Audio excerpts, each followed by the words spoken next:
नमस्कार, news 18 India देख रहे हैं आप और मैं हूं आपके साथ शिवानी पांडे। हिजाब विवाद में पाकिस्तान अब कूद पड़ा है। पाकिस्तान के विदेश मंत्री शाह महमूद कुरैशी ने इस विवाद को मानव अधिकारों से जोड़ा है। पाकिस्तान के विदेश मंत्री शाह महमूद कुरैशी ने ट्वीट किया। उन्होंने लिखा कि शिक्षा से मुस्लिम लड़कियों को दूर रखना मानव अधिकारों का हनन है। साफ हिजाब को लेकर चल रहे विवाद को पाकिस्तान सरकार और ज्यादा भड़काने में जुट गई है। वहीं दूसरी ओर भारत की ओर से केंद्रीय मंत्री वीके सिंह ने प्रतिक्रिया दी है। उन्होंने कहा कि पहले पाकिस्तान देखे कि वहां कितनी धार्मिक आजादी है। वैसे पूरा मामला कर्नाटक के उडुपी का है, जहां कुछ लड़कियों ने आरोप लगाया कि हिजाब पहनने के चलते उन्हें कैंपस और क्लास में प्रवेश नहीं करने दिया गया।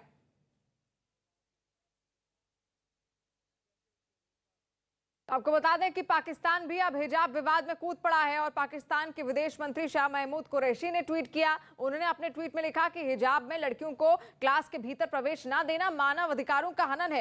हालांकि हम सबको पता है कि आखिर महिलाओं की क्या स्थिति है पाकिस्तान में, और मलाला यूसुफजई के साथ जो कुछ हुआ वो आखिर किसको याद नहीं है। और आपको बता दें कि इसी के भारत की ओर से भी इसी को लेकर अब प्रतिक्रिया भी दी गई है और साफ कहा गया है वीके सिंह द्वारा कि आखिर पहले पाकिस्तान देखे कि वहां पर महिलाओं की क्या स्थिति है।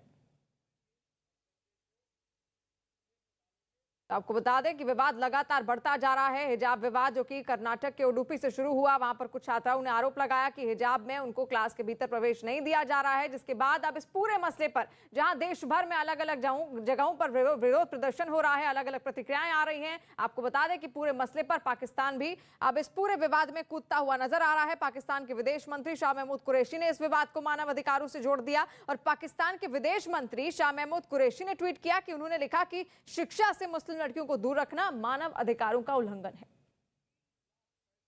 और कर्नाटक में हिजाब को लेकर विवाद थमता नजर नहीं आ रहा है। हिजाब के समर्थन में कोलकाता, कलबुर्गी और हैदराबाद में प्रदर्शन हो रहे हैं। कर्नाटक के कलबुर्गी में हिजाब के समर्थन में एक रैली निकाली गई, उसमें बड़ी संख्या में लोगों ने हिस्सा लिया। कई मुस्लिम ऑर्गेनाइजेशन ने इस प्रदर्शन में हिस्सा लिया। इस दौरान बड़ी संख्या में छात्राएं और महिलाएं बुर्के में नजर आईं। प्रदर्शनकारियों ने कक्षाओं में हिजाब पहनने के अपने अधिकारों की मांग की। तस्वीरें भी आप देख रहे हैं, 3 अलग अलग जगहों की तस्वीरें हैं। हैदराबाद, कोलकाता, कलबुर्गी, कर्नाटक में किस तरीके से विरोध हो रहा है। यहाँ पर कुछ छात्राएं जो थी कर्नाटक में, उनका यह आरोप लगा था कि उनको हिजाब में क्लास के भीतर प्रवेश नहीं करने दिया जा रहा है, जिसके बाद ये पूरा विवाद बढ़ता हुआ चला गया। इसमें कई राजनेता कूद पड़े। अब सियासी बयानबाजी भी इसको लेकर हो रही है और साथ साथ किस तरीके से विरोध प्रदर्शन अलग अलग जगहों पर हो रहा है, उसकी तस्वीरें आपके सामने हैं। और बीजेपी नेता सुनील देवधर ने कहा कि पाकिस्तान अपने देश की चिंता करे। पाकिस्तान में तो स्कूल में बच्चों पर गोली चला दी जाती है। हिजाब के मुद्दे पर पाकिस्तान भी कूद गया। वहाँ के जो सूचना मंत्री हैं चौधरी, उनका कहना है कि अब मोदी के भारत में, जो मोदी का देश है, वहाँ हालत डरावने हो गए, भयावह हो गया। वो पहले तो अपने देश की चिंता करे। वो ऐसा देश है जिसमें स्कूल में हिजाब न पहने हुए या पहने हुए छोटे छोटे बच्चों के ऊपर गोलियां चलती है और सैकड़ों बच्चों को गोलियों से भून डालते हैं। ऐसे देश के किसी मंत्री की बात हम क्यों करें। दूसरी बात, इस देश के अंदर जो कट्टरपंथी है, कट्टरपंथी जो लाइन लेते हैं वही लाइन पाकिस्तान से भी निकलते हैं। यहाँ तक तो ठीक है, लेकिन दुर्भाग्य से हमारी देश की मोदी विरोधी पार्टियाँ, भाजपा विरोधी पार्टियाँ, ये तुरंत कट्टरपंथियों की लाइन ले लेते हैं और वो कट्टरपंथी पाकिस्तान, कांग्रेस, कम्युनिस्ट, ये सब एक ही सुर में बोलना चालू करते हैं। ये बहुत बड़ा दुर्भाग्य इस देश का है। जब तक हिजाब की बात है, दुर्भाग्यपूर्ण है कि आज महाराष्ट्र में भी, जहां उद्धव ठाकरे की औरंगजेबी सरकार चल रही है, वहां पर भी पोस्टर्स लगे हैं, हिजाब नहीं किताब दो, किताब नहीं हिजाब चाहिए। तो हम तो बोलेंगे कि भैया आपने किताब पढ़नी चाहिए और uniform is uniform, uniform should be must in all schools. इसमें कोई कॉम्प्रोमाइज़ नहीं होना चाहिए। और हिजाब विवाद में पाकिस्तान के बाद पीएफआई की भी एक एंट्री हो गई है। बीजेपी नेता अमित मालवीय ने ट्वीट किया कि छात्रों का कहना है कि उन्होंने दिसंबर 2021 में कॉलेज में हिजाब पहनना शुरू किया, जब उन्हें एहसास हुआ कि कॉलेज की नियम पुस्तिका में हिजाब पर प्रतिबंध लगाने का कोई विशेष नियम नहीं है। कट्टरपंथी पीएफआई की छात्र शाखा सीएफआई ने उनकी काउंसलिंग की। और इसी के साथ हिजाब विवाद में पाकिस्तान की एंट्री के बाद केंद्रीय मंत्री वीके सिंह ने कहा कि पहले पाकिस्तान को देखना चाहिए कि वहां धार्मिक आजादी है या फिर नहीं। हिजाब के मुद्दे पर अब पाकिस्तान की भी एंट्री हो गई है। पाकिस्तान के मंत्री ने बयान दिया कि भारत में धार्मिक स्वतंत्रता पर हमला किया जा रहा है। केंद्रीय मंत्री वीके सिंह जी हमारे साथ। सर, किस तरीके से आपने पाकिस्तान का नाम लिया, धार्मिक स्वतंत्रता का नाम लिया। मैं तो आपसे पूछना चाहूँगा, उन मंत्री जी से पूछ लीजिए, उनके यहाँ धार्मिक स्वतंत्रता है क्या? कांग्रेस भी कह रही है, प्रियंका गांधी ने सवाल उठाया है, कहा कि इस कम से कम ऐसा एटीट्यूड तो नहीं होना चाहिए ना। किस चीज़ का एटीट्यूड? ऐसा है, अगर आप कीचड़ फेंक दें, उसके बाद आप मुझे कहें कि कीचड़ फेंक रहे हो, तो ये मुद्दा तो विपक्ष का उठाया हुआ, उनका इंजीनियर है, उन्हीं का काम। सर, 5 लाख रुपए का इनाम देने का ऐलान किया है जमीयत उलमाए हिंद ने उस बच्ची को। बहुत हमारे यहाँ बहुत बेवकूफ़ लोग रहते हैं, ठीक है, जिनका काम कुछ नहीं है, सुर्खियों में आने का काम है। कोई 5 लाख बोलता है, कोई 10 लाख बोलता है, कोई कहता किसी का सिर काट के ले आओ। ये फालतू की चीज़ है। तो आपको बता दें कि हिजाब विवाद में अब पाकिस्तान की भी एंट्री हो गई है। पाकिस्तान की ओर से भी प्रतिक्रिया आ रही है और पाकिस्तान के विदेश मंत्री शाह महमूद कुरैशी ट्वीट कर रहे हैं कि जिस तरीके से छात्राओं को प्रवेश नहीं मिल रहा है हिजाब में, वो मानवाधिकार का उल्लंघन है। शिक्षा उनको नहीं मिल रही है, इससे मानवाधिकार का उल्लंघन है। वही पाकिस्तान है जहां पर मलाला यूसुफजई के साथ क्या कुछ नहीं हुआ, जिसके बाद उनको अपना मुल्क छोड़ना पड़ा और वो सीधे ब्रिटेन चली गई। वही पाकिस्तान आज भारत को सीख दे रहा है और लगातार जिस तरीके से विवाद बढ़ता जा रहा है, अब विदेशी प्रतिक्रियाएं भी इसमें आनी शुरू हो गई हैं। खासतौर पर पाकिस्तान को, जिसको आदत है हर मुद्दे पर बोलने की, उसकी भी एंट्री इस पूरे हिजाब विवाद पर होती हुई अब दिख रही है। लेकिन इसी के साथ साथ पाकिस्तान को मुंहतोड़ जवाब भी दिया जा रहा है। पाकिस्तान के विदेश मंत्री शाह महमूद कुरैशी, जिन्होंने ट्वीट किया और कहा कि मानवाधिकार का ये उल्लंघन है जब छात्राओं को क्लास के भीतर हिजाब में प्रवेश नहीं दिया जा रहा है, शिक्षा से उनको दूर रखा जा रहा है। तो लगातार आपको बता दें कि हिजाब का विवाद न केवल देश में बल्कि विदेशों से भी अब प्रतिक्रिया आनी शुरू हो गई है और हिजाब विवाद में पाकिस्तान की भी एंट्री हो गई है।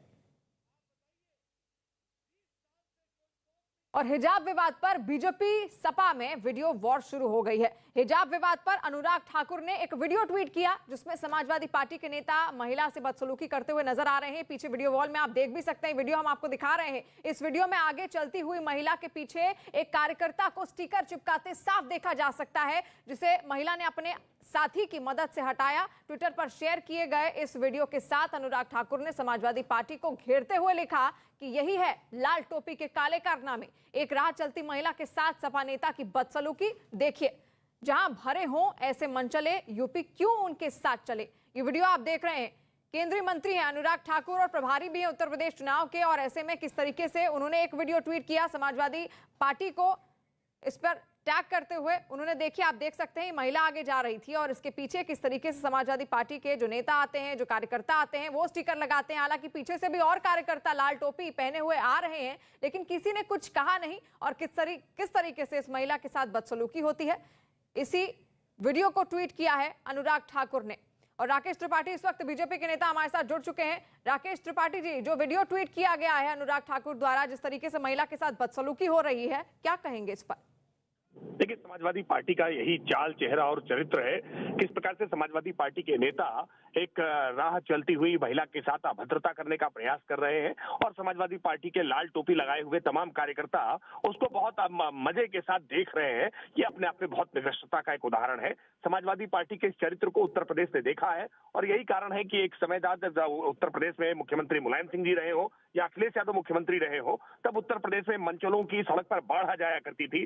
जो कॉलेज गोइंग स्टूडेंट्स थी, छात्राएं थी, उनके लिए बहुत मुश्किल हुआ करता था अपने कॉलेज तक जाना। छींटाकसी और फप्तियों से आहत होकर के बहुत बड़ी संख्या में ड्रॉप आउट हुआ था बच्चियों का, स्कूल जाना बंद हो गया था। लेकिन भारतीय जनता पार्टी की योगी आदित्यनाथ सरकार बनने के बाद एंटी रोमियो स्क्वाड हमने जिस तरह से बनाया, उससे बहुत प्रभावी कार्रवाई की है और आज उत्तर प्रदेश की जनता महसूस कर रही है कि कैसा परिवर्तन आया है, कैसा फर्क आया है। समाजवादी पार्टी के शासनकाल में जो सोहदे थे, जो इस प्रकार के आवारागर्दी करने वाले तत्व हुआ करते थे, मंचले हुआ करते थे, उन पर कैसे कठोरता से कार्रवाई। बिल्कुल राकेश त्रिपाठी जी, आपके पास वापस आएंगे। और गौरव जैन इस वक्त समाजवादी पार्टी के नेता हैं, वो भी हमारे साथ जुड़ गए। गौरव जैन जी, वीडियो तो आपने देख ही लिया होगा जो अनुराग ठाकुर ने ट्वीट किया है, इसको लेकर क्या कहेंगे? आखिर क्यों आपके कार्यकर्ता इस तरीके से बदसलूकी कर रहे हैं? वीडियो भी अब वायरल हो रहा है। जी, मैंने वीडियो देख लिया है और ये बीजेपी के लोग अपनी होने वाली हार से बौखलाए हुए हैं। ये नहीं देख पाए कि वह जो महिला है वो हमारी बहन समाजवादी पार्टी की टोपी लगाई और समाजवादी पार्टी कार्यकर्ता है। और जिस व्यक्ति ने बदतमीजी की है वह समाजवादी पार्टी की ना टोपी लगाया है, न जाने किस पार्टी का है। भाजपा ने कोई षड्यंत्र किया है या किसी गौरव पार्टी के जैन जी, द्वारा लेकिन षड्यंत्र वो ये स्टिकर किया तो गया है। बांट रहा है ना, जो स्टिकर आप देख रहे हैं, क्या इस तरीके से राह चलती कोई भी महिला हो, चाहे आप ही की क्यों ना कार्यकर्ता हो, क्या उसके साथ इस तरीके की हरकत करनी चाहिए बीच सड़क बिल्कुल पर? नहीं ये क्या होनी चाहिए, संदेश देगा? निश्चित तौर पे मैडम देखिए, बिल्कुल इस तरह की हरकत नहीं होनी चाहिए और निश्चित तौर पे इसमें कार्रवाई होनी चाहिए। और ये किस पार्टी का व्यक्ति है ये भी पता चलना चाहिए, क्योंकि वह महिला जब ये स्टिकर चिपकाया गया है तो समाजवादी पार्टी के वर्कर्स के साथ खड़ी हुई है और समाजवादी पार्टी के वर्कर्स उसका वो स्टिकर हटा रहे हैं। जी, लाल टोपी वाला समाजवादी पार्टी की जो महिला है लाल टोपी वाली, वो तो पीड़ित है। ये हरकत करने वाले व्यक्ति किस पार्टी का, निश्चित तौर पे इसके खिलाफ कानूनी कार्रवाई होनी चाहिए और उस महिला को सामने आके अपना पक्ष भी रखना चाहिए। जी गौरव जैन जी, साफ दिख रहा है कि जो कार्यकर्ता है समाजवादी पार्टी के हैं, लाल टोपी नहीं लगाई, इसका मतलब ये नहीं, हाथ में आप पैम्पलेट अगर देखेंगे तो उनके हाथ में समाजवादी पार्टी के ही वो स्टिकर्स हैं। मैडम, राकेश त्रिपाठी जी, इस पर क्या कहेंगे आप समझिए मैं क्या कह रहा हूँ। मैं ये कह रहा हूँ कि लाल टोपी उस पीड़ित महिला ने लगाई हुई है, वो महिला समाजवादी पार्टी कार्यकर्ता है। जो समाजवादी तो पार्टी आप अपनी कार्यकर्ता के साथ किस तरीके, महिला कार्यकर्ता के साथ खास तौर पर किस तरीके का व्यवहार आपकी पार्टी के द्वारा किया जा रहा है, कार्यकर्ताओं के द्वारा किया जा रहा है? गौरव जैन जी, ये वो हमारा साथी है, ये कैसे पता लग रहा है? हो सकता है भाजपा का कोई षड्यंत्र हो, भाजपा कार्यकर्ता इस तरह की हरकत राकेश कर रहा हो। त्रिपाठी जी जवाब दीजिए इस पर। हमारा भाजपा का षड्यंत्र ये कहा जा रहा है गौरव जैन रिपोर्ट भी कराएगा। राकेश त्रिपाठी जी, भाजपा तो का लीजिए गौरव जैन षड्यंत्र। जी, आप जिस तरह की बेशर्मी कर रहे हैं, आपके लाल टोपी लगाए कार्यकर्ता पीछे खड़े हैं। अगर भारतीय जनता पार्टी के किसी कार्यकर्ता ने वहां बदतमीजी की है, बदसलूकी की है, तो आपके कार्यकर्ताओं द्वारा प्रतिरोध किया जाना चाहिए था। सच्चाई ये है कि आप जैसे पार्टी के तमाम जो कार्यकर्ता हैं वो इस प्रकार की मनचले हरकत करते हैं और उसको लड़के हैं लड़कों से गलतियां हो जाती हैं ये कहकर के उसको जस्टिफाई करने का काम मुलायम सिंह यादव जी भी करते हैं। तो जब मुलायम सिंह जी लड़के हैं लड़कों से गलतियां बताते हैं, तो आप अगर इसको गलती मान रहे हैं या गलती ना भी माने तो कोई आश्चर्य नहीं होना चाहिए। वो समाजवादी पार्टी की कार्यकर्ता है, महिला लाल टोपी लगाए है, वो हमारी बहन है, उसका पूरा सम्मान है। महिला कार्यकर्ता के साथ छेड़खानी का लाइसेंस मिलेगा कोई क्या? ऐसा मामला आप समाजवादी पार्टी की कार्यकर्ता महिला होगी तो उसके साथ छेड़खानी करेंगे क्या? जिस तरह अनुराग ठाकुर जी ने वीडियो रिकॉर्ड करा के ट्वीट की है, अब तो मुझे लग रहा है निश्चित तौर पर वो कहीं ना कहीं भाजपा कार्यकर्ता होगा। नहीं, मेरा सवाल है, अगर वो समाजवादी पार्टी की कार्यकर्ता है महिला, तो क्या समाजवादी पार्टी की महिला कार्यकर्ता को छेड़ने का लाइसेंस मिल जाएगा चौराहे पर? ये किस प्रकार का समाजवादी पार्टी कार्यकर्ता हमारी बहन है और उसके साथ कोई बदतमीजी करेगा, उसमें कानूनी कार्रवाई कराएंगे और हम पता करेंगे व्यक्ति कौन है। होता है या नहीं होता? हम निश्चित तौर पर पता करेंगे व्यक्ति कौन है। ये कहीं ना कहीं कोई भारतीय जनता पार्टी का एजेंट भी हो सकता है। अनुराग ठाकुर जी ने वीडियो रिकॉर्ड कराई है। जी राकेश त्रिपाठी जी, गौरव जैन जी, आप दोनों को यहाँ पर रोकना चाहूंगी। और इस वक्त की बड़ी खबर आपको यह भी बता दें, हिजाब विवाद में कर्नाटक हाईकोर्ट में सुनवाई हो रही है। हाईकोर्ट के जज ने कहा है कि इस मामले में बड़ी बेंच में सुनवाई होनी चाहिए। सुनवाई हो रही है इस वक्त हिजाब मामले पर हाईकोर्ट में, कर्नाटक हाईकोर्ट में, और कल भी सुनवाई हुई थी। आज फिर से एक बार सुनवाई हो रही है और साथ साथ हाईकोर्ट के जज ने यह कहा है कि इस मामले में बड़ी बेंच में सुनवाई होनी चाहिए, क्योंकि विवाद आखिर बढ़ता जा रहा है और लगातार इस पर सियासी बयानबाजी भी होती हुई दिख रही है और अलग अलग जगहों पर किस तरीके से हिजाब विवाद में विरोध हुआ वो भी हम देख रहे हैं। यहाँ पर आपको बता दें कि कर्नाटक के उडुपी से पूरा विवाद शुरू हुआ और इस वक्त विक्रांत यादव हमारे साथ फोन लाइन पर जुड़ गए हैं। विक्रांत, और क्या कुछ कहा जा रहा है? कर्नाटक हाईकोर्ट द्वारा कल भी सुनवाई हुई थी, आज सुनवाई में क्या कुछ हो सकता है? देखिए, जस्टिस दीक्षित की बेंच में मामला सुनवाई के लिए आया था और कल भी और आज भी 2:30 बजे के करीब इस मामले में सुनवाई शुरू हुई। सुनवाई शुरू होते ही जस्टिस दीक्षित ने कहा कि वो ये चाहते हैं कि इस मामले को लार्जर बेंच सुने, क्योंकि जस्टिस दीक्षित की जो बेंच है वो 1 सदस्यीय बेंच है और उन्होंने कहा कि आमतौर पर जो पर्सनल लॉ से जुड़े हुए मामले होते हैं उसको बड़ी बेंच सुनती है ताकि उसकी एक्सेप्टेबिलिटी ज्यादा रहे, उसको ज्यादा लोग, उसकी जो स्वीकार्यता है वो बढ़ जाए। उन्होंने ये कहा कि इस मामले को बड़ी बेंच के पास भेज देते हैं। हालांकि सरकार की तरफ से भी विरोध नहीं किया गया और जो याचिकाकर्ता है उनकी तरफ से भी विरोध नहीं किया गया, लेकिन सरकार की तरफ से अटॉर्नी जनरल ने ये जरूर कहा कि इस मामले पर जो याचिकाकर्ता है उनके पूरे रुख को कल सुन लिया गया था, तो सरकार के रुख को भी सुना जाए और वो ये उनकी केवल इतनी उम्मीद है कि इस मामले को जल्द से जल्द निपटारा कर दिया जाए। अभी मामले की सुनवाई हाईकोर्ट में चल रही है जी, और हाईकोर्ट भी पूरी कोशिश कर रहा है। सुनवाई आज भी चल रही है, कल भी सुनवाई हुई थी और साफ साफ कर्नाटक हाईकोर्ट ने कहा था कि जो भी कानून में होगा, जो भी संविधान में होगा, उसी के हिसाब से हम आगे चलेंगे। और आज भी सुनवाई इस वक्त चल रही है और बड़ी बेंच को सौंपने के लिए कहा है हाईकोर्ट के जज ने।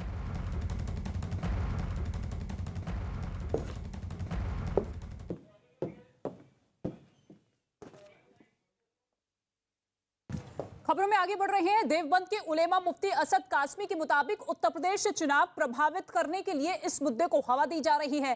कासमी के मुताबिक बीजेपी शासित राज्यों में इस तरह के मुद्दे उठाए जा रहे हैं। पहला सवाल, हिजाब को लेकर कंट्रोवर्सी हो रही है। आपने देखा किस तरह से कल तस्वीरें भी वहां से सामने आई। हिजाब वर्सेस भगवा एक तरह से वहां पर हो रहा है, वो उसको लेकर आप क्या कहेंगे? देखिए, सबसे पहले तो मैं ये कहूँगा कि हमारा मुल्क एक सेकुलर मुल्क है और सेकुलर मुल्क का संविधान जो है तमाम ही मज़ाहिब के लोगों को अपने मज़हब के ऊपर अमल करने की पूरी आज़ादी देता है। अब देखिए, इस वक्त में यूपी के अंदर चुनाव हैं और जो है फ़िरका परस्त लोग ये चाहते हैं कि इस चुनाव में ध्रुवीकरण हो जाए और जो है हिंदू मुस्लिम हो जाए। लेकिन इस वक्त में देश की जनता जो है, प्रदेश की जनता समझदार हो चुकी है और जो है वो ऐसी सरकार को चुनना चाहते हैं जो प्रदेश के अंदर काम करे, जिससे प्रदेश का भला हो और प्रदेश के अंदर रहने वालों का भला हो। कर्नाटक के अंदर जो मामला हुआ है, वहाँ कुछ फ़िरका परस्तों ने एक मुस्लिम लड़की को देखकर वहाँ जय श्री राम के नारे लगाए हैं और उसको घेरने की कोशिश की। मैं जो है उस शेरनी की दाद देता हूँ कि उसने जो है ऐसे फ़िरका परस्तों की जो है स्कीम को नाकाम कर दिया। और इसी बीच हिजाब विवाद पर प्रियंका गांधी ने बयान दिया है। हिजाब विवाद पर प्रियंका गांधी ने यह कहा कि लड़कियों को कपड़े पहनने पर किसी भी तरह की रोक नहीं होनी चाहिए। महिला का अधिकार है, वो बिकिनी पहनना चाहे, वो हिजाब पहनना चाहे, वो घूंघट लगाना चाहे, वह साड़ी पहनना चाहे, वह जीन्स पहनना चाहे। इसमें कोई राजनीति की बात नहीं और ना होनी चाहिए। स्कूल में बिकिनी कहां से आ गई प्रियंका? हाँ, आप वो शैक्षिक संस्थान की बात है। देखिए आप गोलमोल करके कुछ भी कह सकते हैं। किसी का अधिकार नहीं है कि वो एक महिला को कहे कि तुम ये पहनो।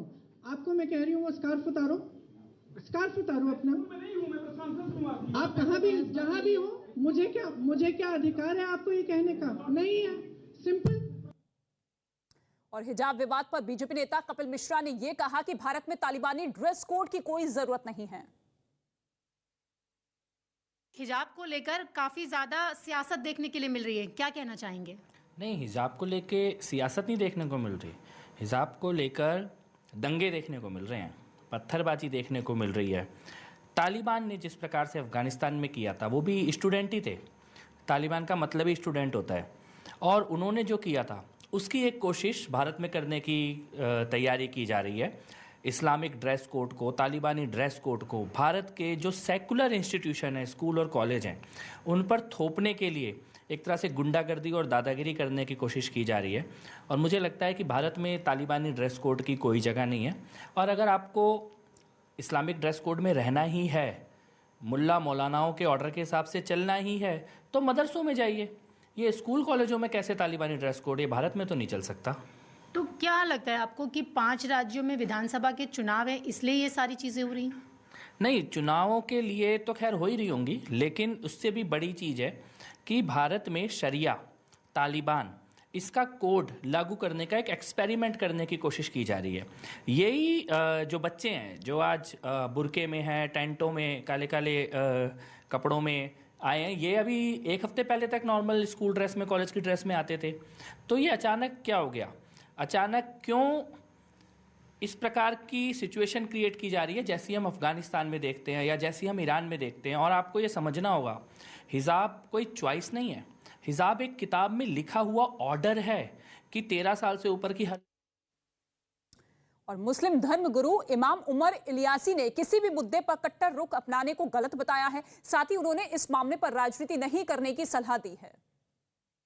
मौजूदा हालात जो फिलहाल कर्नाटक में बने हुए हैं, उसको लेकर एक अहम सवाल आ गया है कि पढ़ाई या धार्मिक प्रायोरिटीज जिसको हम कहते हैं, आपका क्या मत है इस पूरे मामले पर? जहां तक हिजाब की बात है और जहां पर यह विवाद हुआ है, उसके ताल्लुक से मुझे लगता है कि अगर उस कॉलेज का या उस स्कूल का अगर कोई कायदा नियम है, अगर उस स्कूल ने, कोई भी स्कूल हो या इंस्टीट्यूशन हो, हर जगह का एक नियम होता है। मैं समझता हूं कि मंदिर का एक नियम होता है, मैं समझता हूं कि मस्जिद का अपना एक नियम होता है, इसी तरह से हर कॉलेज स्कूल का अपना एक नियम होता है। अगर उस नियम के तहत अगर उस स्कूल में हिजाब अलाउ नहीं है तो कोई बात नहीं है, तब तो कोई फर्क नहीं पड़ता। लेकिन जब स्कूल ने नियम दे रखा है, अलाउ किया हुआ है, तो जब स्कूल ने परमिशन दी हुई है तो फिर वो विवाद क्यों है? तो इस बात को समझने की है कि या तो ये तय कर लिया जाए, जब हमारा एक ड्रेस कोड है कि भाई इस स्कूल की ड्रेस कोड ये है, तो अगर अपोज करना था तो स्कूल या कॉलेज या इंस्टीट्यूशन को अपोज करना था, और अपोज उसने अगर उसके नियम में नहीं था हिजाब पहनना तो अलग बात थी। जब उसने अलाउ किया हुआ है तो फिर इस पे विवाद करना, तो मुझे लगता है कि ये ठीक नहीं है। हम सब मिलकर इस समय हमारा जो देश तरक्की कर रहा है, हम अपने देश की तरक्की में, अपने देश के निर्माण में इस समय अपना दिमाग, अपना जहन, अपनी मेहनत अगर उधर लगाएंगे वो ज़्यादा बेहतर है। और कॉलेज में नारेबाजी कर रही छात्रा को इनाम का ऐलान करने पर जमीयत उलेमा ए हिंद के नियाज फारूकी ने न्यूज़ 18 से खास बातचीत की है। उन्होंने इसे मजहब से नहीं जोड़ने की अपील के साथ ही इसे सभ्यता का हिस्सा बता दिया। साथ ही जमीयत उलेमा ए हिंद के इनाम देने के ऐलान को भी सही ठहरा दिया।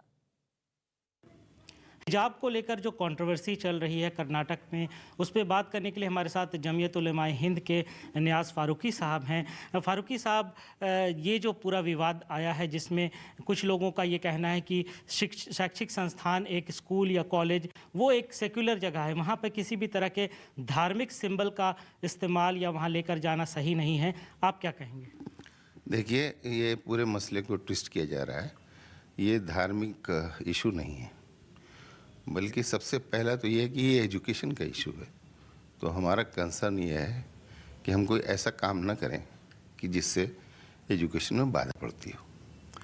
अभी फैक्ट्स को ट्विस्ट किया जा रहा है। उस स्कूल की जहाँ से ये इशू जो है उठा है, वहाँ पे हुआ ये कि लड़कियों को बुला के रोका गया एंड ऑफ द सेशन के अंदर। लड़कियों ने पूछा कि हम तो पहले से ये सर ढाक के आते रहे हैं, तो आप हमें क्यों रोक रहे हैं?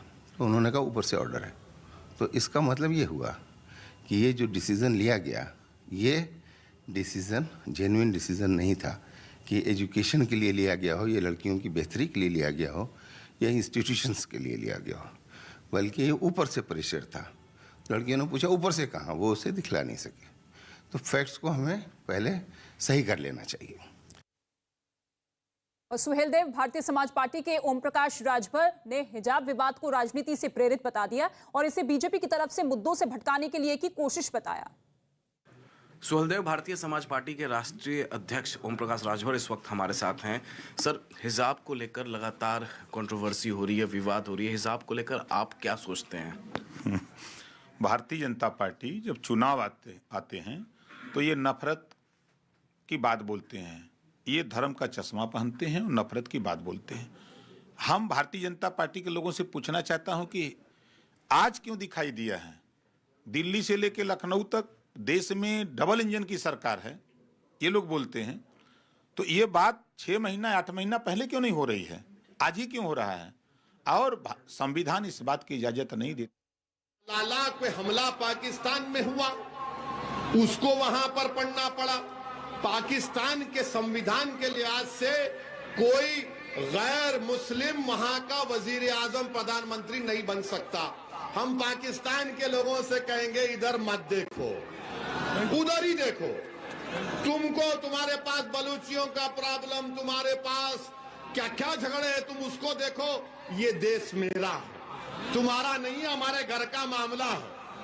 आप इसमें अपनी टांग या अपनी नाक मत अड़ाओ, जख्मी हो जाएंगी तुम्हारी टांग और नाक। तुमको इस्लाम के माने समझ में नहीं आए, हमको समझ में आ गए।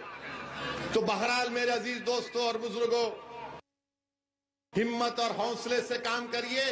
और मीडिया के लिए कह रहा हूं, हम उस बच्ची से वीडियो कॉल भी करके आए हैं। मैं मुस्कान से उनके वालिद से बात किया, उनके वालिद को कहा कि आपने अच्छी तरबियत दी अपनी बेटी की, उसको उसके हिम्मत और हौसले को अल्लाह और बुलंद करे।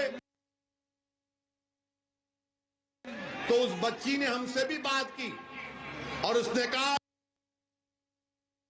कि ओवैसी साहब, हम आपके भाषण को सुनते हैं। मैंने कहा अरे यहां भी सुन रहे हैं, मगर खैर हम मुबारकबाद देते हैं और हम आपको बताना चाह रहे हैं कि बुर्का, हिजाब और चादर। केरला हाईकोर्ट ने कहा कि ये इस्लाम का एसेंशियल फीचर है, एसेंशियल चीज है, ये कोई नहीं करता कोई बात नहीं है। और हमारा मानना यह है कि जब भारत के पार्लियामेंट में दाढ़ी और टोपी के साथ बीजेपी और नरेंद्र मोदी पर तनकीद कर सकते हैं, तो ये बच्ची हिजाब पहनकर जा रही है तो क्यों रोक रहे हैं आप? पढ़ने दीजिए, काबिल बनने दीजिए, बल्कि अपनी बेटियों को खूब पढ़ाओ आप, उनको डॉक्टर बनाइए, इंजीनियर बनाइए, कलेक्टर बनाइए, डीएम बनाइए, एसडीएम बनाइए। हमारा मकसद तो यही है कि भारत में जब तक भारत की महिलाओं की सुरक्षा नहीं होगी, जब तक भारत के महिलाओं को तरक्की के मौके नहीं मिलेंगे, भारत सुपर पावर नहीं बन सकता। सुपर पावर बनना है तो महिलाओं को उनका जायज मुकाम मिलना जरूरी है। अरे आप मुझसे कहते हैं जेड कैटेगरी ले लो, जेड कैटेगरी ले लो, तुम्हारी जान को खतरा है, तुमको हत्या करने के लोग 4-4 गोलियां चलाए, तो हमने पार्लियामेंट में खड़े होकर कहा कि ओवैसी को जेड कैटेगरी सिक्योरिटी नहीं चाहिए, मुझे ए कैटेगरी का शहरी बनाओ कि हम सब बराबर हो जाएं। और जब एक बच्ची को 15-20 गुंडे घेर लेते तो ओवैसी को सिक्योरिटी मिली, तो क्या फायदा? अगर मुस्कान को खतरा है तो असद को भी खतरा है।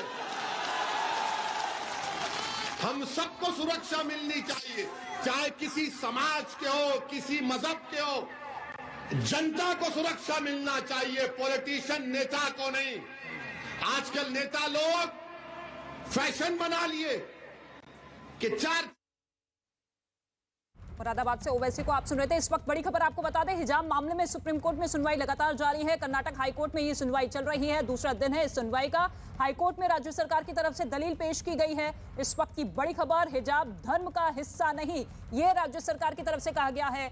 बच्चे यूनिफॉर्म में स्कूल में आए। इस वक्त की बड़ी खबर आपको बता दें कि हिजाब मामले पर हाईकोर्ट में सुनवाई लगातार जारी है और सुनवाई के दौरान राज्य सरकार की तरफ से दलील पेश की गई है, जिसमें ये साफ तौर पे कहा कि हिजाब जो है वो धर्म का हिस्सा नहीं है। इससे पहले हाईकोर्ट ये कह चुका है कि इस पूरे मामले को लेकर कानून के हिसाब से ही सुनवाई होगी, किसी की भावनाओं, किसी के धर्म के आधार पर सुनवाई नहीं होगी। बच्चे यूनिफॉर्म में स्कूल में आए, ये राज्य सरकार की तरफ से दलील पेश की गई है सुनवाई के दौरान। कल सुनवाई हुई थी जिसे आज के लिए टाल दिया गया था और आज जब सुनवाई शुरू हुई तो राज्य सरकार की तरफ से दलील पेश की गई, जिसमें यह साफ तौर पे कहा गया कि हिजाब धर्म का हिस्सा नहीं है। सभी बच्चे, सभी स्टूडेंट्स स्कूल में यूनिफॉर्म के साथ आए। विक्रांत यादव इस वक्त हमारे साथ मौजूद है। विक्रांत, क्या कुछ अपडेट इस सुनवाई को लेकर? राज्य सरकार की तरफ से दलीलें पेश की गई। देखिए, इस मामले में कोर्ट ने कहा कि वो इस मामले को लार्जर बेंच के पास भेज देते हैं और तब तक बच्चों को ये अनुमति देते हैं कि वो जैसे आ रहे वैसे आने दिया जाए। इसका राज्य सरकार की तरफ से अटॉर्नी जनरल ने पुरजोर विरोध किया। उन्होंने कहा कि अगर इस समय पे कोई अंतरिम राहत दी गई तो इससे ये संदेश जाएगा कि याचिका स्वीकार कर ली गई है। उन्होंने ये भी कहा कि इस मामले में सरकार की कोई भूमिका नहीं है। स्कूल प्रशासन ने जो कमेटी बनाई हुई है वो कमेटी यूनिफॉर्म को लेकर के फैसला लेती है और उस फैसले को सभी को मानना ही चाहिए। और इस समय अगर कोई अंतरिम राहत दी गई तो उससे एक गलत संदेश जाएगा, ऐसा लगेगा कि वो याचिका स्वीकार कर ली गई है। लेकिन जो याचिकाकर्ता है उनका ये कहना है कि अगर इस मामले को लार्जर बेंच के पास भेजा जाता है तो कम से कम बच्चों को सफर नहीं होना चाहिए, उनको कोई परेशानी नहीं होनी चाहिए और तब तक के लिए जैसे वो जा रहे हैं वैसे उन्हें जाने की अनुमति दी जानी चाहिए। अभी सुनवाई चल रही है। हालांकि ये बात बड़ी महत्वपूर्ण है कि कोर्ट 3-4 बार ये कह चुका है कि हम इस मामले को लार्जर बेंच के पास भेजेंगे। बिल्कुल, लार्जर बेंच में भेजने की तैयारी हाईकोर्ट की तरफ